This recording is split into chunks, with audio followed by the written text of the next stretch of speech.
So your local government has probably declared a climate emergency by now. Great, it shows they've recognised the scale of the challenge. But what comes next?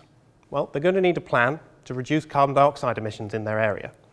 I thought I'd take a look at my local plan for the West Midlands.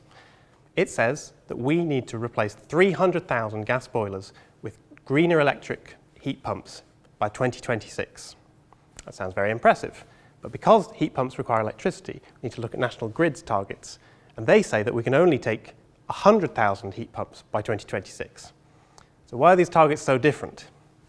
For my PhD, I wanted to find out more about where these numbers came from and how they're used to inform decisions on climate action locally. So I interviewed the people that wrote the West Midlands Climate Plan to find out how it was developed. I found that, like most councils, they hired expert consultants who looked at a range of actions, did some analysis on 15 high-level actions, planting trees, installing heat pumps, that sort of thing. They created a model which looked at how these actions could cut emissions. And using this modelling, they created 5- and 20-year targets, which the council leaders then formally adopted. A lot of people were very impressed by the consultants' modelling. The councillors thought, this is fantastic, our policy is based on solid evidence because of this modelling. So it's guaranteed that we're going to meet our targets. The council employees thought it was really important to have these targets based on modelling for credibility. They weren't just pulling these numbers out of the air. But when I looked a bit closer at the model, I found that a lot of assumptions made were really far from certain.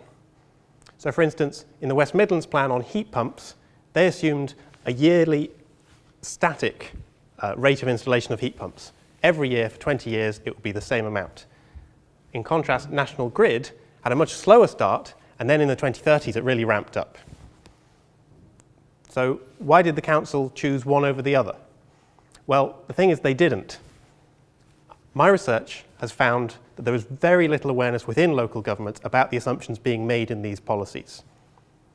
Now, this is not necessarily a problem, but the trouble is, local knowledge within the councils is being sidelined because consultants, who are seen as the experts, are the ones that get to make these judgments for which assumptions are correct. Now, it's really crucial that if we want to have the most inclusive and fairest transition to solving climate change, then we have to marry this modelling expertise and local knowledge together so that we have a really fair transition.